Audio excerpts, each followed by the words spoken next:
লা তাহজান ইন্নাল্লাহা মা'ানা।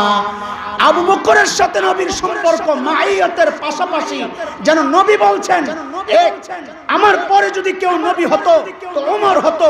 আল্লাহ যেন ডাক দিয়ে বলতেছেন হাবিব আমার, আপনার সাথে যদি কেউ নবী হতো তো আবু বকর হতো। ওমরের সাথে নবীর সম্পর্ক বাদিয়াতের, আবু বকরের সাথে নবীর সম্পর্ক মাইয়াতের। আমাদের অনেক তাবলীগের ভাই এই আপত্তি তুলে আমাদের বিরুদ্ধে যে ওলামায়ে কেরাম করছে কি, কয় সিল্লা লাগাইছে, 3 সিল্লা এখনো লাগায় নাই, তো দিনের খেদমতটা করলো কি? আমরা বলি আরে শুনো শুনো, ওমর টের পেয়েছেন সারা জিন্দেগির আমলের চেয়ে মুকুটের দাম বেশি। তোমার মতো মানুষ সারা জিন্দেগি চিল্লা দিও নবী যে আলেমের মাথায়, আল উলামা ওয়ারাসাতুল আম্বিয়া, আলেমরা নবীর ওয়ারিস, ওই যে মুকুট পরাইয়া দিবেন, তোমার মতো লক্ষ সাধারণ মানুষ চিল্লা দিয়া ওই মুকুটটা হাসিল করতে পারবে না। এ যুবক আল্লামা কাশ্মীরির একটা ছোট্ট কথা শোনায়া দেই তোমাদেরকে। আল্লামা কাশ্মীরি বলেছেন এই যুগে নবীর শাফাআতের জন্য সবচেয়ে সহজ রাস্তা হচ্ছে খতমে নবুয়ত আন্দোলনের সাথে নিজেকে যুক্ত করা। কাজেই যদি নবীর শাফাআত পেতে চাও, এ বিএনপির মানুষ, আওয়ামী লীগের মানুষ, এ জাতীয়বাদী জামাতের মানুষ, নিজেদের স্বার্থের জন্য রাজপথে নামো, অথচ আল্লাহর নবীর ইজ্জত নিয়ে টানা হেচড়া করা হচ্ছে এই পবিত্র ভূমিতে, তোমরা চুপ। তোমাদের দরকার নাই, থাকো তোমরা পয়রা তোমাদের ওই গণতন্ত্রের বস্তা পচা রাজনীতি নিয়ে। দরকার নাই। শাইখুল হিন্দের রুহানি সন্তানরা মরে যায় নাই। চূড়ান্ত ডাকের অপেক্ষায় আল্লামা আহমদ শফীর চূড়ান্ত ডাক যেদিন আসবে, একটা কুলাঙ্গারকে পালাতে দেওয়া হবে না, পালাতে দেওয়া হবে না।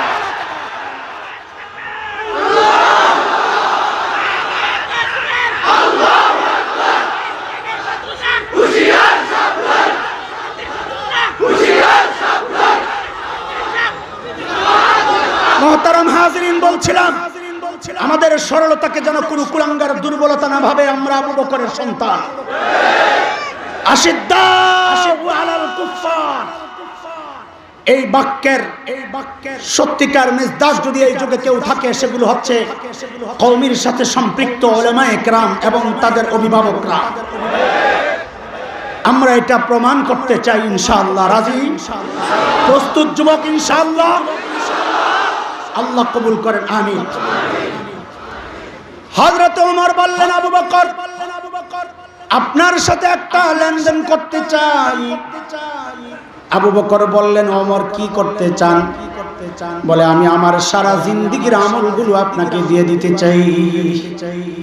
আবু বকর চিন্তা করলেন ওমর তো এত সোজা না, সারা জিন্দেগি আমল নিয়ে আমার সাথে যার প্রতিযোগিতা, আর এখন জীবনের সব আমল দিতে চায়, নিশ্চয়ই ভিতরে ভেজাল আছে। জিজ্ঞেস করতেছেন দোস্ত সব আমল তো দিতে চান, কিন্তু নিতে চান কি, ওটা কোন আগে? হযরত ওমর বলেন আবু বকর ওই যে গারে সুরে হিজরতের রাতে নবীর সাথে গুহায় কাটানো যে মুহূর্তগুলো, ওই মুহূর্তগুলো আমাকে দিয়ে দিবেন, এর বিনিময়ে আমি আপনাকে আমার জিন্দেগির সব আমল দিয়ে দিব। বাকি বুঝার জিনিস। সুর গুহায় আবু বকর এমন কি আমল করছে যে ওমর টের পাইছে যে ওটা অনেক দামি, ওটা আমার দরকার, আমার সারা জিন্দেগি আমল ওই জায়গায় খাটো, ওটা দিয়ে দিতে চাই। কি এমন বিষয়? ওটা বুঝার জিনিস। ওমর কি টের পাইছে? চলেন একটু গাড়ির সুর থেকে ঘুরে আসি। এই মৌলবী টাইম দাও, মিয়া টিস্যু লাগবে না। হাই হাই, কোন দিকে যাবো? আর রাখেন মিয়া, আপনাকে এখনই এনার্জি শেষ হয়ে গেলে পরে স্লোগান দিবেন কি? ওটি স্টক রাখেন। বড় ভাই আসতেছে আলহামদুলিল্লাহ। আমি না খাই আসছি, বড় ভাই খাইয়া রেডি হয়ে যাইতেছে। আল্লাহ সুর গুহায় আবু বকর আর নবী লুকানো। মনোযোগ দিয়া শুনেন, সূক্ষ্ম দুইটা কথা বলবো ইনশাআল্লাহ আপনাদের এই সুর গুহা থেকে। সুর গুহায় আবু বকর আর নবী লুকানো। আচ্ছা, গুহায় ঢোকার আগে গুহার মুখ থেকে একটু ঘুরে আসি, চলে। আপনারা জানেন গুহার মুখের মধ্যে কবুতরের বাসা বানানো আর মাকড়সার বাসা বানানোর একটা বর্ণনা শোনা যায়, তাই না? তো কবুতরের ব্যাপারটা এটা জাল পর্যায়ের দুর্বল। কবুতরের বাসা বানানো এটা জাল পর্যায়ের দুর্বল বর্ণনা। জাল পর্যায়ের দুর্বল এটা আবার কি জিনিস? এটা আমি নিজে বানানো এক শব্দ, মানে কেউ বলছেন জাল, কেউ বলছেন নিতান্তই দুর্বল। আমি দুইটারে একসাথে কইরা নতুন এক শব্দ দিছি, জাল পর্যায়ের দুর্বল। কাজে এটারে বলার দরকার নাই, এটা বাদ, এটা আমি বর্ণনা করি না। বাকি মাকড়সার ভাষা, ওইটাও দুর্বল বর্ণনা, এতটা দুর্বল না যে বর্ণনা করা যাবে না। আর এর দ্বারা আমি তো মাসআলা প্রমাণ করছি না। মাসআলা প্রমাণের জন্য শক্তিশালী দলিল লাগে, ফজিলত বর্ণনার জন্য, ঘটনা বর্ণনার জন্য শক্তিশালী দলিলের প্রয়োজন নাই। বর্ণনা জয়ীফ হইলেও আর দ্বারা দলিল দেওয়া যায়। মুহাদ্দিসদের বক্তব্য, এটা আমার বানানোর কথা না।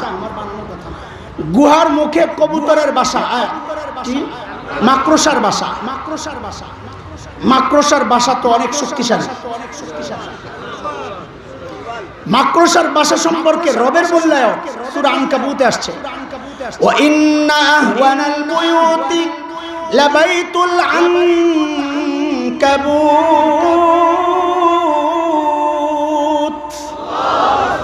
দুনিয়ার মধ্যে যত ঘর আছে সবচেয়ে দুর্বল ঘরের নাম হচ্ছে মাকড়সার ঘর।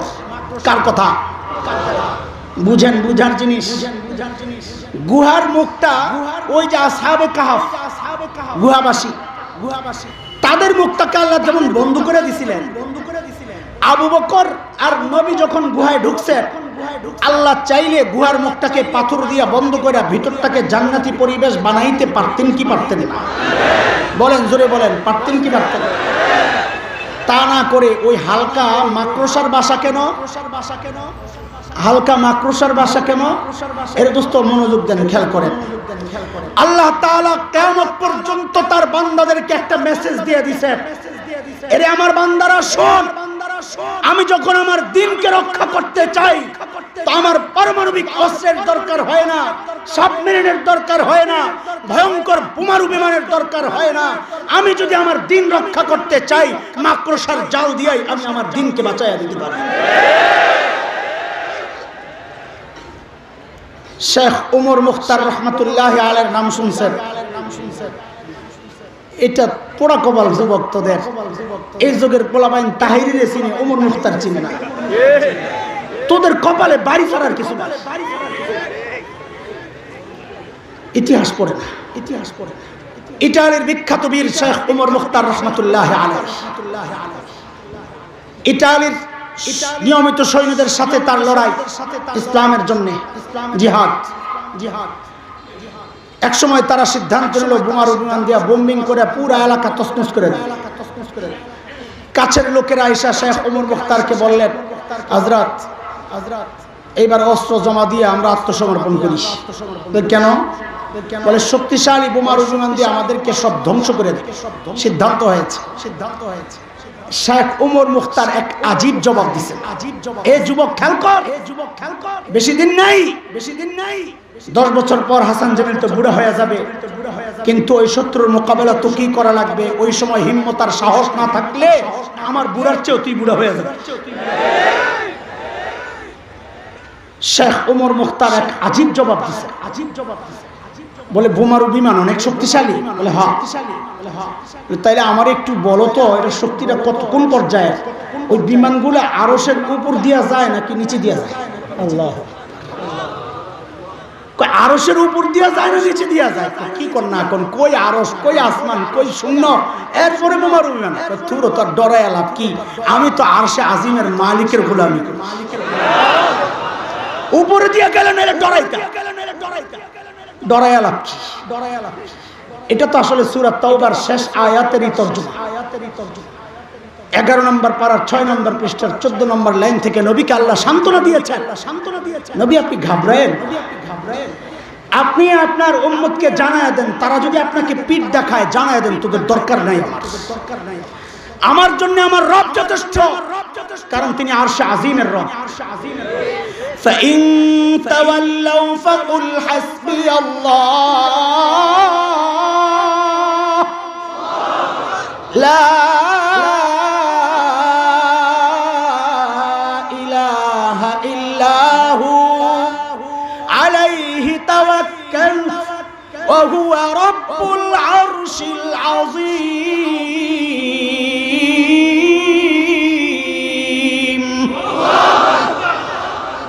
যদি পিঠ দেখায় জানায় দেন দরকার নাই, আমার জন্য আমার রব যথেষ্ট।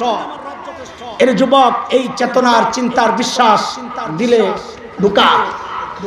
ঢুকায়া তাদেরকে জানায় দে, এর আমেরিকার দালালরা শুনে রাখ, এ ভারতের রয়্যাল এজেন্টরা শুনে রাখ, কান খুলে শোন, তোদের এই শক্তিশালী অস্ত্রের ভয় এই শেখুল হিন্দের রুহানি সন্তানদেরকে দিস না।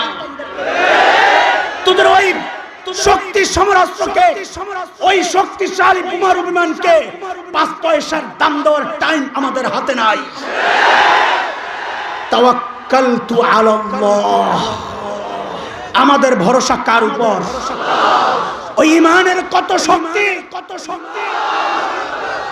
দোস্ত মুহতারাম, হযরত আবু বকর পেরেশান, উপরের দিকে তাকায়া দেখে মুশরিকদের পাগুলো দেখা যায়। আহারে আবু বকরের পেরেশানি নিজের জন্য না নবীর জন্য? আবু বকরের পেরেশানির কথা কি বলবো? আবু বকরের মেয়ে হযরত আসমার কথা শোনো। ওই গারে সুর কত উঁচা, কত উঁচা। হেরা গুহায় তো আমি ঢুকেছি, এটাও অনেক উঁচা, কিন্তু সুর গুহায় যাওয়ার নিয়ত করে যখন পাহাড়ের কাছে গেছি, উপরের দিকে তাকাইয়া হিম্মত হারাইয়া ফেলছি। কারণ উপরের মানুষগুলাকে দেখা যায় যেন সাদা পিঁপড়ার লাইন, এত উঁচা, এত উঁচা। কিন্তু ওই ছোট্ট আসমা বকরি চড়ানোর বাহানা দিয়া প্রতিদিন কুরসায় করে করে বাবার নবীকে নিয়ে খাবার দিয়ে আসতেন। নবী আদর করে ওই জন্য ডাকতেন জাতুন নেতা কুরসাওয়ালি। একদিন নবী লক্ষ্য করলেন হযরত আসমার কপাল ফাটা। নবী জিজ্ঞেস করলেন, আসমা কোথায় ব্যথা পেয়েছো? হযরত আসমা বলেন, ইয়া রাসূলুল্লাহ, রাস্তায় আবু জাহেলের সাথে সাক্ষাৎ।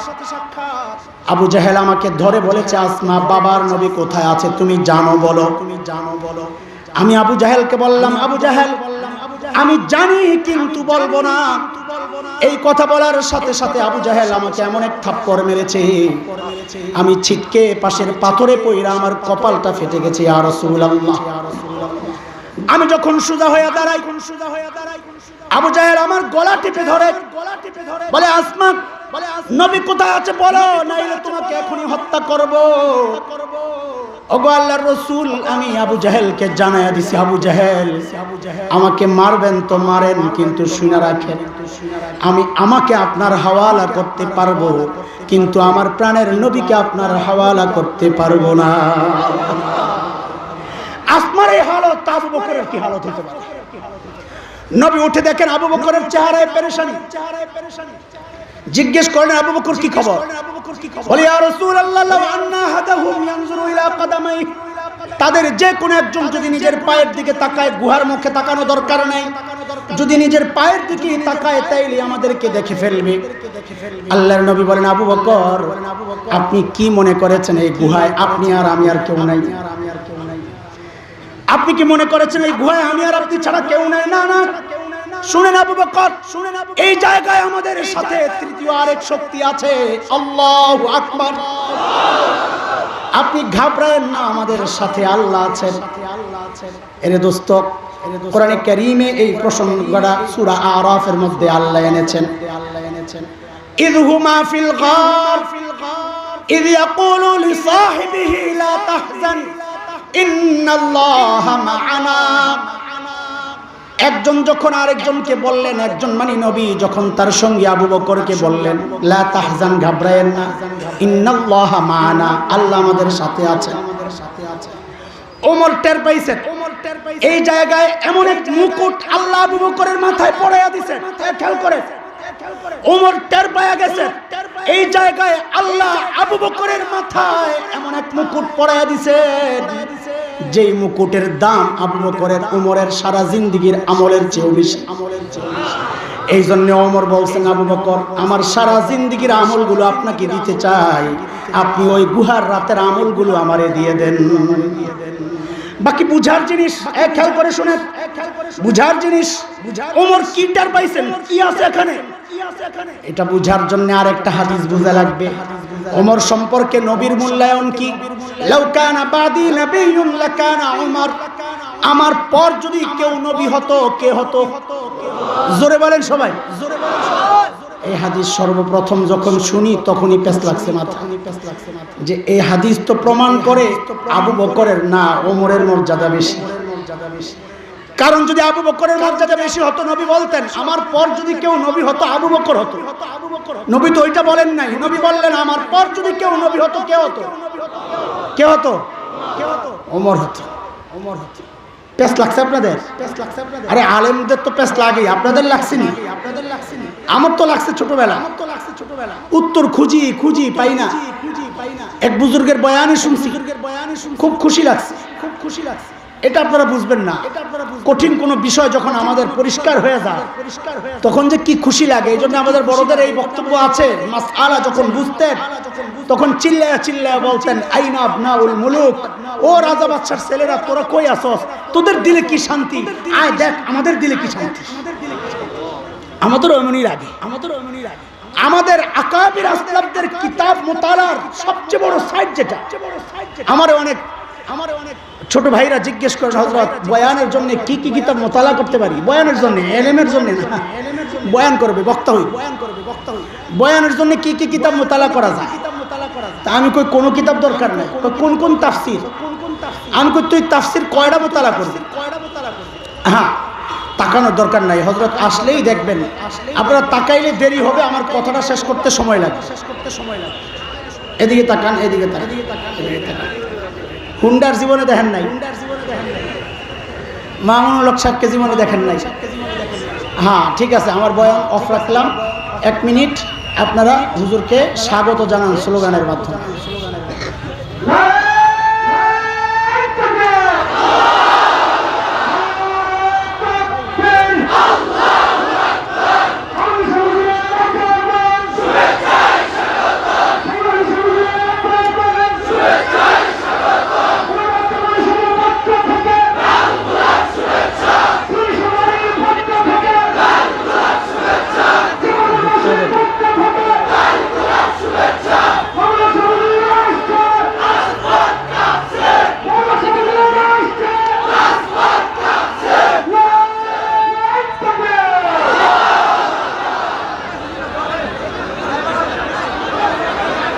বসেন বসেন বসেন, পরে দাঁড়ায়েন, দাঁড়ানোর সময় আসবে। বসেন।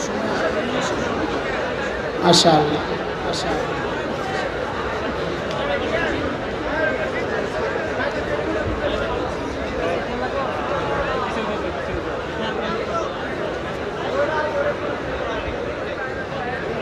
এই পড়ে যাবো আরেকটু পিছনে,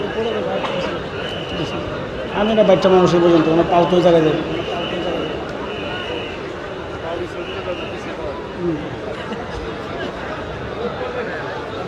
কই দুরূদ শরীফ পড়ি, আল্লাহুম্মা সাল্লি আলা মুহাম্মাদ ইন্নাকা হামিদুম মাজিদ, আল্লাহুম্মা বারিক আলা মুহাম্মাদ ওয়া আলা আলি মুহাম্মাদ কামা বারাকতা আলা ইব্রাহিম ওয়া আলা আলি ইব্রাহিম ইন্নাকা হামিদুম মাজিদ, আল্লাহুম্মা সাল্লি আলা সাইয়্যিদিনা মুহাম্মাদ ওয়া আলা আলি মুহাম্মাদ।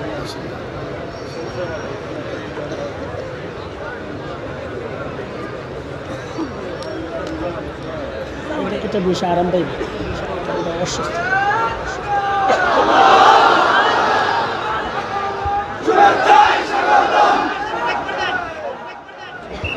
এখন যে মনে মনে কি বলতেছে এটা আমি বুঝতেছি, কিন্তু কথাটা তো শেষ করা লাগবে আমার। শোনেন, খেয়াল করেন, হযরত ওমর টের পাইছে, কি টের পাইছে? যে ওই জায়গায় আবু বকরের মাথায় আল্লাহর পক্ষ থেকে এমন এক মুকুট লেগে গেছে, যে মুকুটের এত দাম যে আমি ওমরের সারা জিন্দেগীর আমল ওই মুকুটের তুলনায় কিছুই না। এই জন্য ওমর প্রস্তাব করেছেন আমার জীবনের সব আমল দিতে চাই, আমারে ওই গারে সুরের আমল আমাকে দিয়ে দেয়। এই পর্যন্ত মনোযোগ আছে আপনাদের? এইবার বুঝেন, কথা বলে কথা নাই, কথা নাই, কথা নাই। দেরি করবেন তো আপনাদেরই লস। হুজুরের বয়ান শুরু করতে দেরি হবে। 1-2 মিনিটে শেষ করি। একটা জরুরি জায়গা এনে রাখছি, আমি আমার মূল বয়ানে ঢুকতে পারি নাই। একটা জায়গা তো বলবো, একটা আগে বলছি, আর একটা কথা রয়ে গেছে। ওমর টের পাইছে, কি টের পাইছে এটা বুঝেন খালি, এটা বুঝেন খালি। আমি বলি খুব যে ভাই গোড়ায় হাত দাও, সব সোজা হয়ে যায়। গোড়ায় হাত না দিয়ে আগায় হাতে এলাম। হযরত ওমর সম্পর্কে নবীর মূল্যায়ন, লাউ কানা বাদি নবিয়্যুন লাকানা ওমর, আমার পর যদি কেউ নবী হতো তো কে হতো? বলতেছিলাম যে এই হাদিস প্রমাণ করে মর্যাদা বেশি কার, আবু বকরের না ওমরের? জোরে বলেন কার? মাথায় তো প্রশ্ন প্রশ্ন বলতেছিলাম যে আমাদের আকাবির আসলাফদের কিতাব মোতালা করলে বহু প্রশ্নের জবাব এমনি বের হয়ে যায়। আলহামদুলিল্লাহ, আকাবিরদের কিতাবে এত নূর, ইলমের এত যাখিরা। আল্লাহু আকবার। হাকিমুল উম্মত মুজাদ্দিদ মিল্লাত হযরত মাওলানা আশরাফ আলী থানভী রাহমাতুল্লাহি আলাইহির মাওয়াইজের মধ্যে এই প্রশ্নের জবাব আসছে সুন্দর। বলে দেখো, ওমর সম্পর্কে নবীর মূল্যায়ন, লাউ কানা বাদি নবিয়্যুন লাকানা ওমর, আমার পর যদি কেউ নবী হতো তো কে হতো? তার মানে নবীর সাথে ওমরের সম্পর্ক হচ্ছে বাদিয়াতের। নবী আগে, ওমর পরে। নবী আগে, ওমর পরে। ওমর এটা টের পাইছে, নবীর সাথে আমার সম্পর্ক, নবী আগে আর আমি পিছনে। আর এই আয়াতের মধ্যে আল্লাহ স্বীকৃতি দিয়ে দিয়েছেন, লা তাহজান ইন্নাল্লাহা মা'ানা। আবু বকরের সাথে নবীর সম্পর্ক মাইয়াতের পাশাপাশি যেন নবী বলছেন আমার পরে যদি কেউ নবী হতো তো ওমর হতো। আল্লাহ যেন ডাক দিয়ে বলতেছেন, হাবিব আমার, আপনার সাথে যদি কেউ নবী হতো তো আবু বকর হতো। ওমরের সাথে নবীর সম্পর্ক বাদিয়াতের, আবু বকরের সাথে নবীর সম্পর্ক মাইয়াতের। এই সূক্ষ্ম বিষয়টা খামাখা বলি নাই, আমি জানি অর্ধেক মানুষ অহনা বুঝে নাই, কিন্তু সূক্ষ্ম বিষয় বলার পেছনেও আমার একটা কারণ আছে। খামাখা কোনো কথা বলি না। প্রত্যেক ঘটনা, প্রত্যেক আয়াতকে সময় অনুযায়ী বোঝার চেষ্টা করা, এটা সময়ের আলেমদের জিম্মাদারি। ওমরের এই ঘটনা, এই হাদিস দ্বারা কি বোঝা যায়? বোঝা যায় হচ্ছে মুকুটের অনেক দাম। আমাদের অনেক তাবলীগের ভাই এই আপত্তি তুলে আমাদের বিরুদ্ধে যে ওলামায়ে কেরাম করছে কি, কয় সিল্লা লাগাইছে, 3 সিল্লা এখনো লাগায় নাই, তো দিনের খেদমতটা করলো কি? আমরা বলি আরে শুনো শুনো, ওমর টের পেয়েছেন সারা জিন্দেগির আমলের চেয়ে মুকুটের দাম বেশি। তোমার মতো মানুষ সারা জিন্দেগি চিল্লা দিও নবী যে আলেমের মাথায়, আল উলামা ওয়ারাসাতুল আম্বিয়া, আলেমরা নবীর ওয়ারিস, ওই যে মুকুট পরাইয়া দিবেন, তোমার মতো লক্ষ সাধারণ মানুষ চিল্লা দিয়া ওই মুকুটটা হাসিল করতে পারবে না। কথা বলতে সাবধান, কথা বলতে সাবধান। আল্লাহ তাআলা কথাগুলো উপলব্ধি করার তৌফিক দান করেন। আল্লাহ তাআলা হকের আওয়াজ যাদের জবান দিয়ে বের হয়,